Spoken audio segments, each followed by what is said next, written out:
नमस्कार, मी संकेत आवटे। आयटी सेक्टरमध्ये प्रचंड आता फॉल आपल्याला पाहायला मिळतोय। कंटिन्युअसली स्टॉक डाऊन ट्रेंडमध्ये जात आहेत। बऱ्याच लोकांचे पोर्टफोलिओ 20-30% मायनस झालेले पाहायला मिळत आहेत।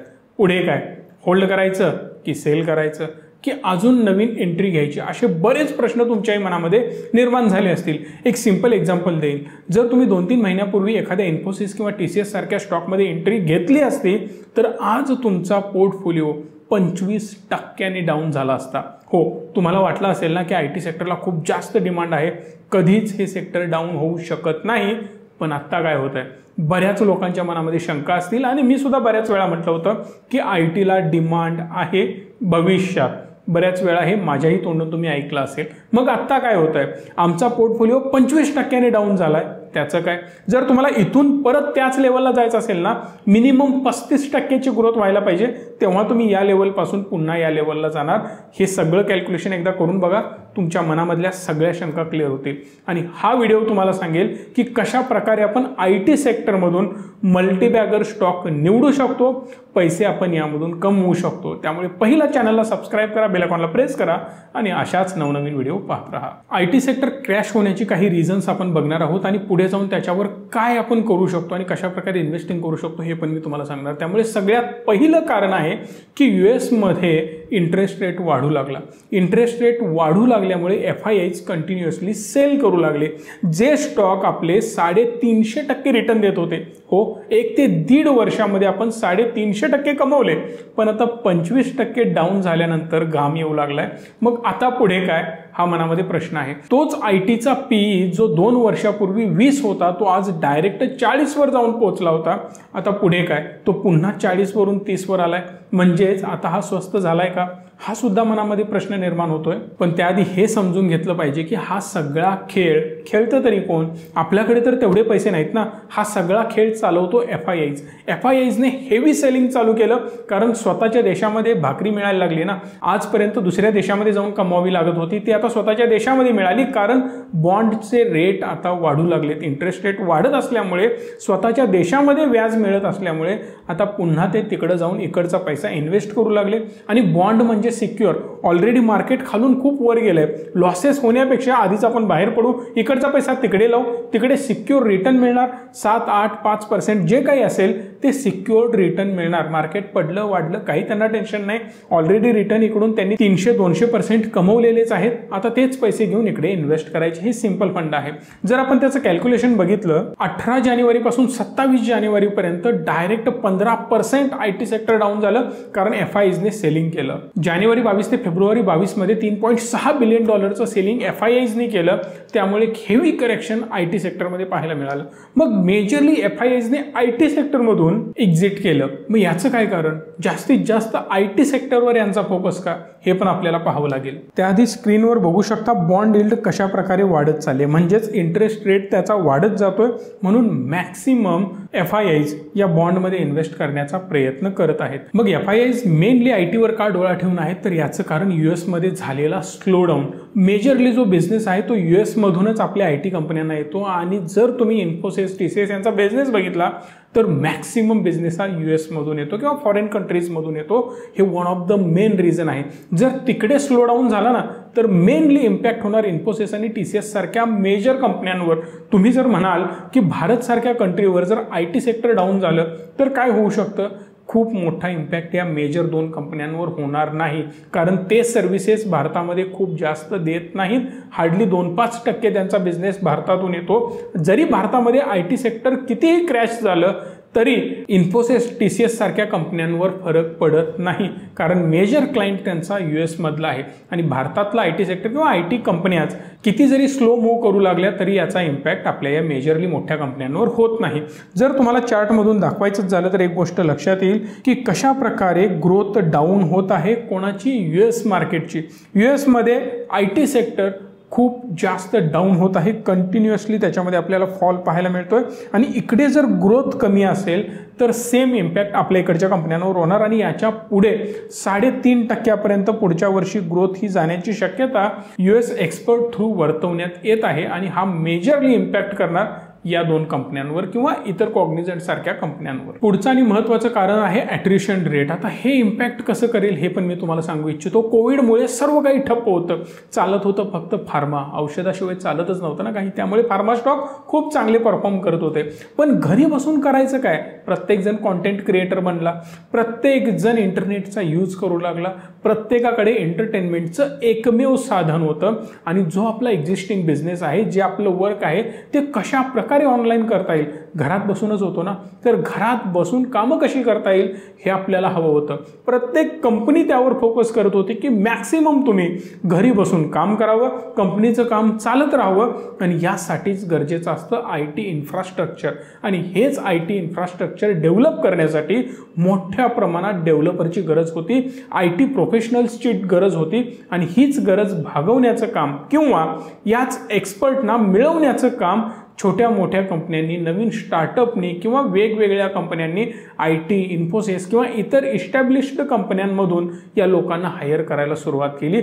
जे ऑलरेडी एक्झिस्टिंग जॉब करणारे लोक होते ते स्वतःचा सुद्धा स्टार्टअप सुरू करू लागले, कारण त्यांना दिसत होतं IT मध्ये ग्रोथ आहे, प्रचंड डिमांड आहे, आपण काहीतरी करू शकतो. आपल्यासारख्या छोट्या मोठ्या लोकांना सुद्धा सॉफ्टवेअरची गरज होती. त्या लोकांना ॲप बनवून देणं, तुम्हाला वेबसाईट बनवून देणं, या सर्व्हिसेस सुद्धा हे लोक जॉब सोडून करू लागले.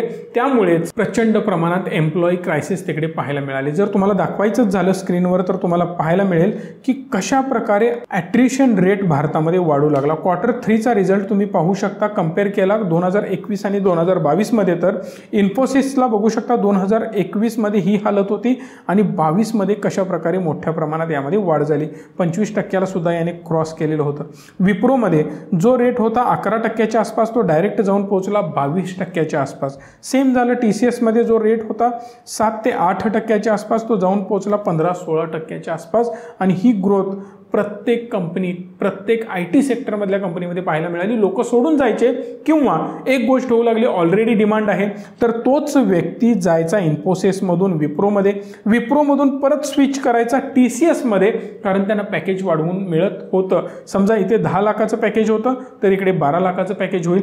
पुन्हा तुम्ही TCSमध्ये आल्यानंतर 14 लाखाचं पॅकेज होईल आणि हाच व्यक्ती पुन्हा इन्फोसिसमध्ये जाऊ शकतो 18 लाखाचं पॅकेज घेऊन. जर तुम्हाला गरज असेल तर मला घेऊ शकता, कारण मार्केटमध्ये डिमांड आहे. जेव्हा डिमांड असते, सप्लाय कमी असतो, तेव्हा त्याची प्राइस वाढते. आंब्याचंच उदाहरण घ्या ना. आता आंबे कसे डझन आहेत? कमेंट करून सांगा तुमच्या सिटीमध्ये काय आंब्याचा दर आहे. 1000 रुपये डझन, 1200 रुपये, 1500 रुपये डझनचा रेट आहे. लो क्वालिटी आंबे 700-800 मिळत आहेत. का? तर डिमांड जास्त, सप्लाय कमी. जसा आंब्याचा सप्लाय वाढेल तसा त्याचा रेट सुद्धा कमी होतोय. तो सेम आता इकडे सुद्धा घडत आहे. पुढचं आणि महत्त्वाचं कारण आहे लो प्रॉफिट मार्जिन. आता लो प्रॉफिट मार्जिन का? तर प्रॉफिट हे प्रॉफिट कधी शिल्लक राहतं?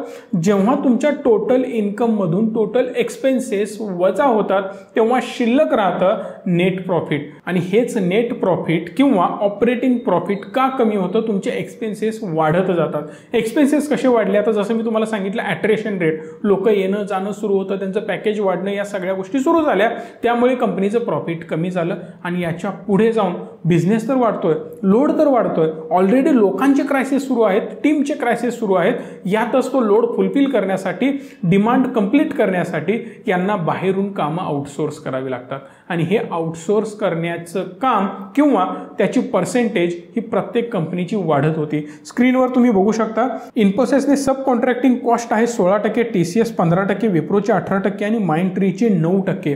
म्हणजेच एवढा रिव्हेन्यू त्यांचा सब कॉन्ट्रॅक्टिंगसाठी खर्च होतो. फॉर एक्झाम्पल, मी TCSला काही काम देतोय आणि TCSकडे तेवढी मॅनपॉवर नाही की ते काम कंप्लीट करावं. मग TCS काय करेल? तेच सेम काम एका दुसऱ्या कंपनीला देईल, त्यांच्याकडून ते पूर्ण करून घेईल आणि ते पूर्ण झालेलं काम मला हँडओव्हर करेल. मी पैसे देईन कुणाला? TCSला, आणि TCS जे काही पैसे असतील त्या सब कॉन्ट्रॅक्टरला देईल. आणि या दरम्यान खूप जास्त खर्च होतो. डायरेक्ट इन्फ्रास्ट्रक्चर स्वतःकडे असणं आणि बाहेरून आउटसोर्स करणं, तो स्वतः थोडंसं एक्स्ट्रा मार्जिन घेईलच आणि त्यामुळे कंपन्यांचं ऑपरेटिंग प्रॉफिट कमी होत गेलं. आणि जर इन्फ्रास्ट्रक्चर वाढवायचं असेल, मेजर पैसा खर्च कोणावर करावा लागेल? लोकांवर करावा लागेल, त्यांच्या टीमवर करावा लागेल, एम्प्लॉईवर करावं लागेल आणि एम्प्लॉईचाच क्रायसिस आहे म्हणून त्यांना बाहेरून सब कॉन्ट्रॅक्टिंग थ्रू बिझनेस करावं लागेल. अदरवाईज नवीन एम्प्लॉई हायर करायचे असतील तर सध्या त्याचा मेजर क्रायसिस सुरूच आहे. ऑपरेटिंग प्रॉफिट मार्जिन कमी होतं कसं हे पण मी तुम्हाला थोडंसं एक्सप्लेन करतोय. इन्फोसिस बद्दल आपण आता सध्या बोलत आहोत. 29%, 28% ऑपरेटिंग प्रॉफिट होतं ते परत 27, 26, 26 आणि 24 पर्यंत जाऊन पोहोचलं. प्रत्येक क्वार्टरला डाऊन होतं. सेम तुम्ही बघू शकता टाटा कन्सल्टन्सीमध्ये. टाटा कन्सल्टन्सीमध्ये जर ऑपरेटिंग प्रॉफिट तुम्ही या रोनी बघू शकता आणि इकडे पर्सेंटेज पण तुम्ही बघू शकता. 29 वरून परत 28, 28, 27, 27 एक टक्क्यांनी प्रत्येक क्वार्टर वाईज हे कमी होत जाताना दिसतं. म्हणूनच थोडीशी ही रिस्क पुढे जाऊन सुद्धा कंटिन्यू राहू शकते. तुम्ही म्हणाल ओव्हरऑल रिझल्ट काय, करायचं काय, विकत घ्यायचे, बाय करायचे, सेल करायचे, होल्ड करायचे, काय प्रश्न आहे तुमच्या मनामध्ये त्याचे आता उत्तर मी देण्याचा प्रयत्न करतोय.